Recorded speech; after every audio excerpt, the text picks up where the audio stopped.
Or di ba ganing R di ay mabot naman gigabay. Ang nice movie is the way it records kay mag-compress niya. Compress naman kasi. But mo depend po siya sa thing na imong record kung mag-play ka games na very high action. Dapat po sige but pero kung stuff like this, okay. Ano non-heavy apps po. Okay, so from here, you have to expand on the formula. So what will be our long one? Our long one will be to the long triangle. So with the length of EP, diba EP? Pero EP is limited naman ani taman. So we need to add the extra length of the sliding motion sa velocity E. Okay, we need kay kung ani ra EP, na it's a triangle siya, pero not right triangle. It needs to be a right triangle man to form the proportion. Okay. Ang law of proportions kay mag-exist naman in right triangle. So to complete the right triangle or the vertical nga length, we need the component of kanang sliding component sa velocity E. So muna, that's why what I put in there, like if naka-observe ko na kay E parallel. E parallel, like this is E, so if this is E parallel, and this is E perpendicular. No. By the way, ang meaning nga parallel kay like duha ka lines na perpendicular na. May meaning ng symbols. So this is the long side. Then the short side is kani. So on the short side will be E. Kani nga part, yung small nga side which is E perpendicular sa kuan velocity E. So what will be its equivalent triangle? So ato ta sa P. Yeah, for this ang P ay yung velocity since starting mo sa origin ng point sa triangle. Yang velocity yang long to like yung long nga component sa triangle ratio is just the E parallel. So kani siya nga kani mga sides. For this triangle or this triangle? Kani nga size for this triangle, the big one. Very big one, yes. And for this one, for the P, the small one. So E parallel. Pag this one, ko imagine how will you explain this na like to one in that relation. So this is the small triangle kani siya. Not this. Not this one. I was confused. Okay, this is a smaller one since ang P may go mas doon. Ang velocity P mas doon sa P. Yeah, whereas velocity is at the tip na of EP. Like one, we need to increase its length so it becomes a right triangle. Okay. If you take a look lang, if you take the connections at point P, and velocity like this one. So this one, one ilabot yun eh. This one and this one, it's not a right triangle. But if it's this one, and this one, and this one, it can be right. it can be right triangle. So, that's what you need to complete. Muna nga ang formula na adan og parallel sa E. Then, for the other side, so sa P, it will just be E parallel. E parallel. Since, muna na, it's just basically the sliding on. E parallel is where does it start? Can you see an extended length? From P, point P, to the extended length. This length, kani. Ano yung value ng extended length? Same ra ni sa kani. Sa parallel. Kani? Same ani. Pwede nyo makita sa as for the velocity, kani sa resolution kani. Muna siya, same nga value. Extended na length. Same gyapon nga value. As for the as for the velocity polygon, how to do this is, so this is perpendicular EF. So since we need the parallel of EF, so we just copy EF again. Kaya parallel naman siya. And we just move. Basta man na si butang wala man si fixed point. Ang butang nato niya kay ang kuan technically no kay how to explain kay we put it at Q kay if we say without was a fixed point pero mura siya og positive E. Like ang kuan like when it comes to kuan the direction sa velocities kay mo refer siya sa kuan original nga point nila. So example sa B. So muna starting kani nga point is referring to point B gyud sa velocity B sa C. Ang kay point Q is referring to the point C. Ang katong direction mo niya may mo depend og fixed point day. Like dili the exact point itself pero ang direction like sa B agad siya sa Q2B sa Q2. Pero ang direction sa E parallel like this one. This one is one dependent sa point E. Yeah, dependent sa point T and EF. Okay, ang E parallel is need ang parallel and ang perpendicular sa EF para makita nato iyang length. Just ani ra taman. So trim na nato. So to give label no kay this is basically this is E. This is A perpendicular. Kani nga line kani. Yeah. Ay mo to na ka? E.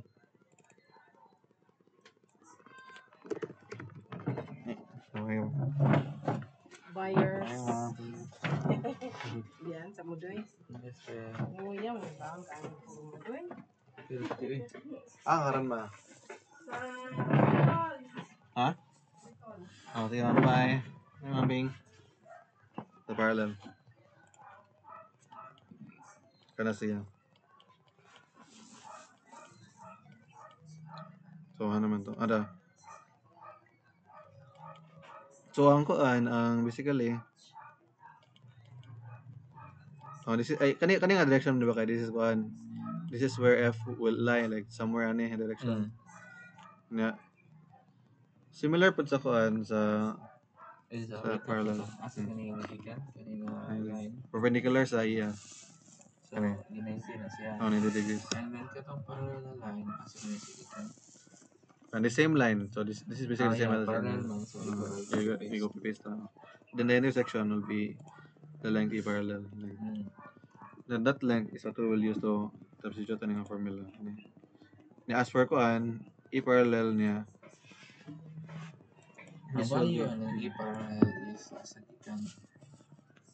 Ang E parallel, gikan sa E, like so, from E, wait lang ito, like basically relative horizontal component sa E. Like diba, like we learned from physics from a diagonal. If there's a diagonal, you have an horizontal and vertical component. Kaya gitawag lang siya relative horizontal because this is not exactly horizontal. Pero like relative sa length EF, it's horizontal. So, muna parallel nga, generally speaking, parallel nga component of a vector. Yes, yeah. This is the vector. Vector. Yeah, this is the parallel component. So with the perpendicular, like relative horizontal and relative vertical perpendicular.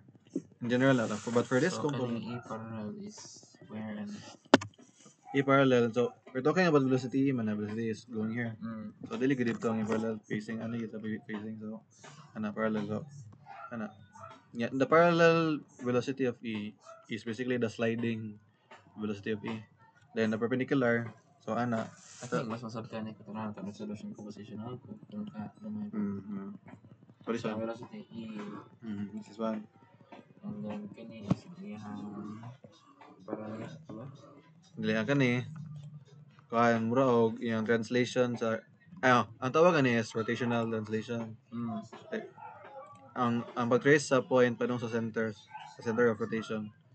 Through pod is ang rotational translation. So if mag-perpendicular ka ni like para makuha nimong velocity at any point, kani nga perpendicular na line i-trace na mo na intersection mo ang velocity at this specific at that specific point nga mo na intersect.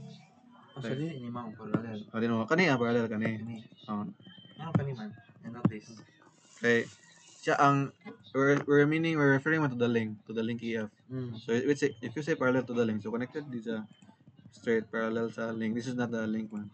Kani man ang link EF. Kani EF. So parallel lang. If relatively parallel to a link has to be connected to the link. Straight connection din. Kami sa straight. Same po sa polygon. If sa polygon siya kay nakarate naman the perpendicular para sa F. So what we do is we just copy the parallel, or if we say parallel, so the same direction, we just copy EF and we paste it sa Q. Then if the intersection is one, so E parallel. I put na E parallel. Now we need it to solve for the last part is the divide is P perpendicular. P perpendicular. P perpendicular is the one that we need to solve. This one. Nya para di na siya kan dugay kani. Ano siya? Kani bali lang siya like reverse ani nga fraction pero same lang Same gyapon. lang value. Same lang value na e perpendicular over length of EB plus parallel length sa E is equal to P perpendicular plus E parallel. So, kanina gyud na siya pero baliktad lang. Na-flip lang. Same lang gyapon. Yeah, basically, para dili dugay, you can use shift solve. And this is what you get. P perpendicular 0.09. Now, what we do, since P perpendicular mo siya, so same na siya og starting point og direction sa E nga perpendicular with virtue sa rotational translation sa nga principle sa machine elements. So, muna like if ang E parallel o ang P parallel equal same ra na ang perpendicular, so E perpendicular na ang P perpendicular ana pud ana or meaning in other words ang rotational nga component sa velocity kay ang P ug ang E kay the same man sila nga kuan like the same like technically center man ang P pero kana virtually the same ra sila og point between sa EP yun na. So from that kani ang gidrawingan na atong answer sa P perpendicular kani 0.0913 Kasi mo like kanang 0.09131 lang ako gamitan from the intersection sa parallel and perpendicular ani kani gaman ako 0. Ano yung direction ba dong? 0.09113 ba to? 09131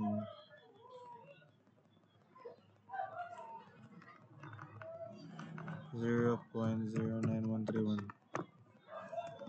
there na afterwards isumpa na sa Q. So this is the velocity P.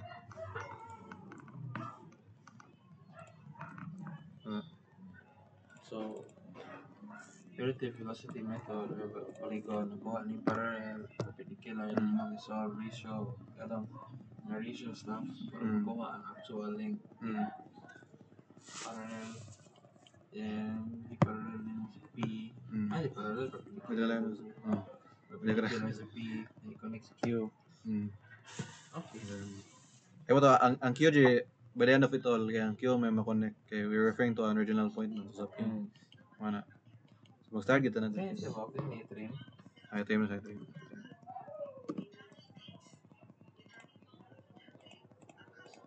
Trim siya. Ay.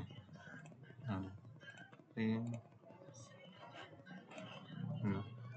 Now, with that, now that we found P, we can go through yung solve na itong F. Last. Eh, technically nila na PS. Bro, sa'yo ng S. Kanina nga part, kato nga part portion ng lisod yun, bro. Ang S, once na ka F, makuha ang S, easy lang S. Ang EF, so we're saying E relative to F. So, di pa niya ang F good, bro. At least E relative to F. So, meaning, the E. So, E relative to F. So, ang F kay somewhere sa taas. So, nga naman kay draw ka na siya analysis sa motion kaya ang E P ug F. So ang P kuhaan ka na before sa F pa siya like tracing from E muna tag P niya F. Since relative sa polygon ang E starting man padung trace ang P. So ani gid padung ang somewhere ang F. Ani gid mo gyapon nga line perpendicular sa kuhaan EF ni siya nga line kana. Sorry, so dili gid maabot di mo make sense if nang F ani kay ang E na may nagputong nga ang E kay end man siya sa link nasa sa end so nang F na gid ani somewhere sa babaw basically ato na substitute ang EF so EF is equal to velocity of E relative to F is equal to 8.5 times EP is nito mo ato sa mechanism pero wala tayo isuwat like we're not writing anything we just have to measure lang yun to EP. So 5.51946. 5.51947. 5.51947. Yeah, over EP. So we go back sa velocity polygon and we measure EP. The meaning sa EP, EF yan is velocity of F relative to E. Ang EF, ang EP velocity of E relative to E. Pwede ba bali? Same na po bali velocity of E relative to P. Same na po. So EP is 0.47323.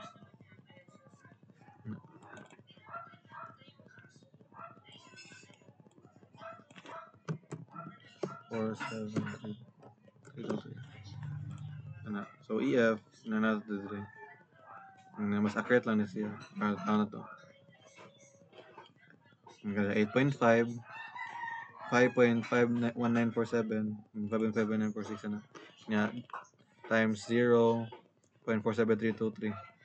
Baka na 0.47323. The answer will be this one. So since kanina siya, ako lang yung 0.7288. Yan lang. So we draw from EF. So we draw from this line sa perpendicular yapon sa EF. Yeah, we put 0.7288 lang. So 0.7288. So this is where point F is. Connect to Q. Which is now F. Velocity F.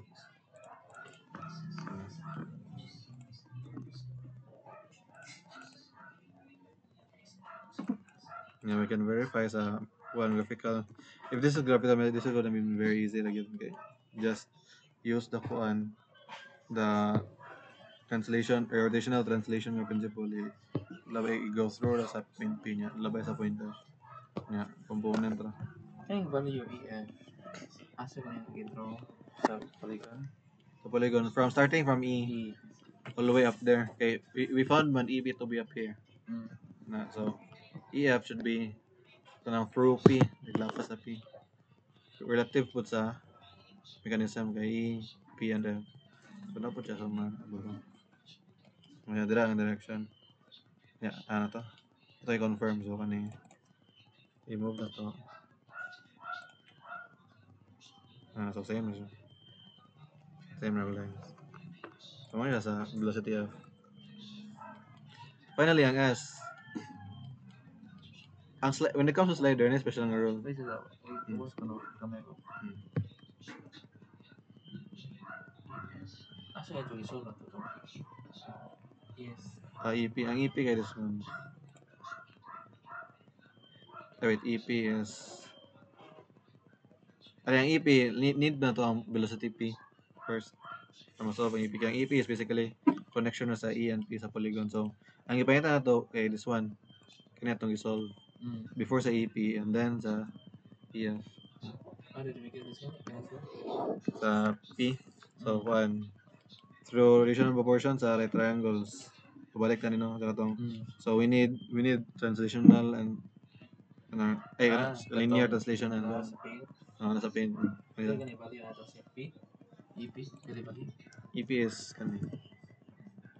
EP nga kaning length or EP nga velocity. Ang katong nasa velocity polygon. Velocity. EP is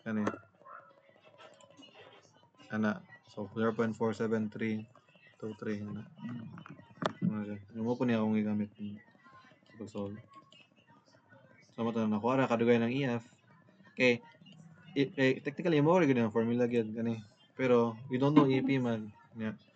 To know EP, we need to find velocity of P first. So mo yung one of the unique cases nga ang midpoint makitaan before the endpoint. Like ang velocity sa midpoint makitaan before the end. Yeah. Finally for us, when it comes to slider, ang velocity, number one rule yung direction is same sa iyang gi-slidean. So vertical man siya, so yung direction kay somewhere vertical. Or it could be here po. So anywhere, it could be up or down. But we know nga the direction is here. As for its magnitude, same na gyapon nga principle sa pag niyaging perpendicular, the magnitude relies on the perpendicular sa link. Like even sa pag-solve to sa F, like all this time, same na gyapon ang principle. The magnitude still lies in the perpendicular sa link sa EF.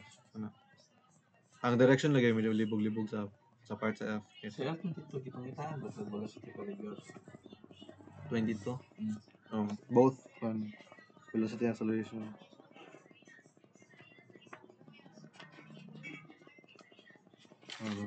Will all groups report tomorrow? I don't know lagi. Pero na-doubt ang uban nga maybe because we have to look at the plates nga na Kita tanan sa section 22, 23, and 25. Idungan Doon nga nagkaroon lagi. Sheesh, libo ka. I don't know how this will happen good. Especially sa other sections. So, ang direction sa S, somewhere vertical. Ang iyang magnitude buto mo depend sa perpendicular sa last na link. So, we solved F. So, the link that we are referring to is Fs. So, rotate this. 90 degrees. Kasi like compared sa like sa C, B, E, and okay, like there are very clear directions. Okay, like one principle of direction like sa C. So rotational direction sa Q4. Ang B, dependent sa rotational direction sa Q2. Ang E, kay dependent sa direction sa B and C. Ang P, may both, na duha ka principle, sliding and rotating. Mo nga mas complex ka dyan. Ang F, ang P noon, ang F, ang to ka ng complex siya kay both sliding and rotating nga principles. Ang S, kay sliding, nagdit mo na masayon na. Yeah, mo to, perpendicular sa F, kani si FS, kani. So, remove siya. Yeah, starting from F. So, yeah, trim ang F's. Kana siya, muna niya ang S. Kaso katong S na namatay, EP namatay, EF.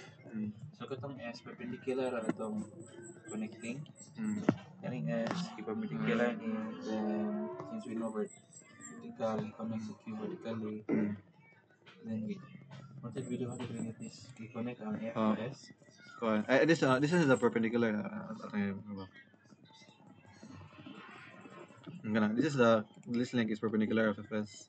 Oh yeah. And the intersection of the horizontal. How we connect sa EF? You connect sa QS. QS kanang vertical. Yung direction slider. So we have magnitude and direction. But they connect na siya sa EF. Ituyo na or just happen?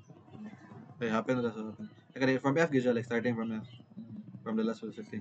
Kani ang reference sa F gid. So sa last velocity. Last velocity lagi apon same sa previous velocities. Ana ora. So mo ni siya as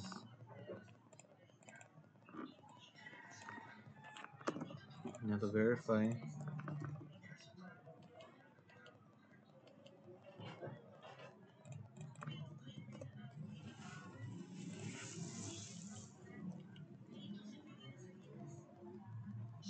Same as sila. Same as sila length. So mo to siya sa velocity polygon. What is asked of us is acceleration, velocity. I mean, 1 hour has passed and this is still part. Not even finished part.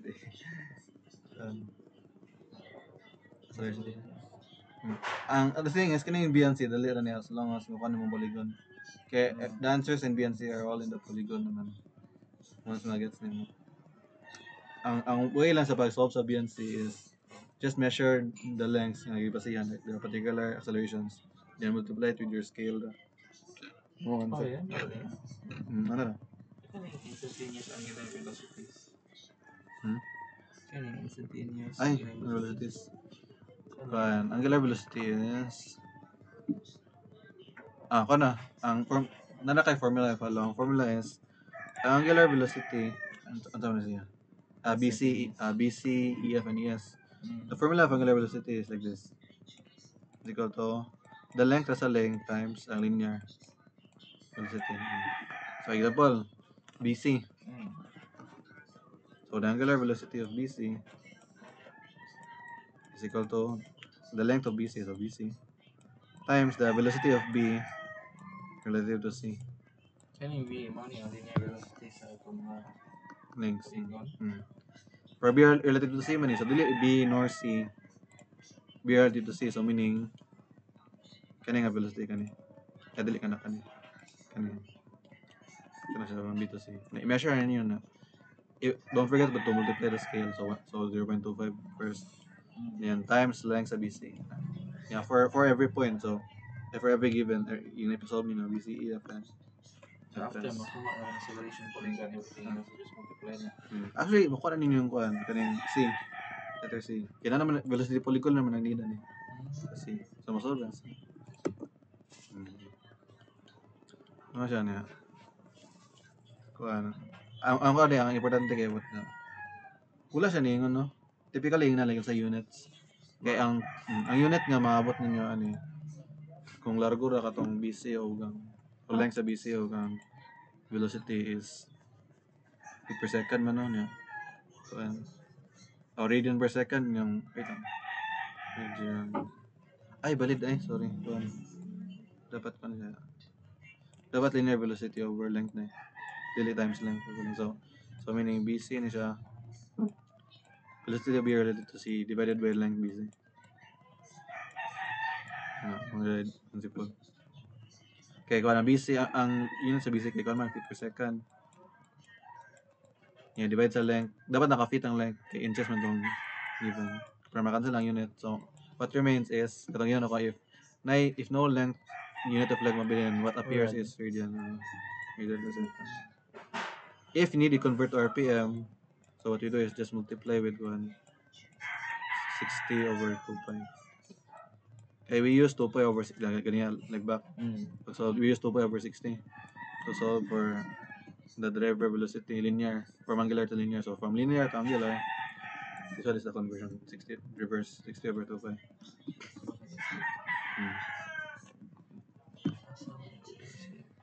Okay, we'll sa acceleration later. Thank you. Okay. Sa acceleration, but I think I need to. At least makarest ko din yung brain na yung dito. Yeah. Thank you kayo. Yeah, tingnan mo ko lang kanang sabot lang mo sa inyong groupmates niya. Ano sila ginawa? What's your class? 130 to 9 processor? 130 to 330. Ako na sila gingan after their class. Okay. Iya, ako sa nipag mo na. So, Recording eh.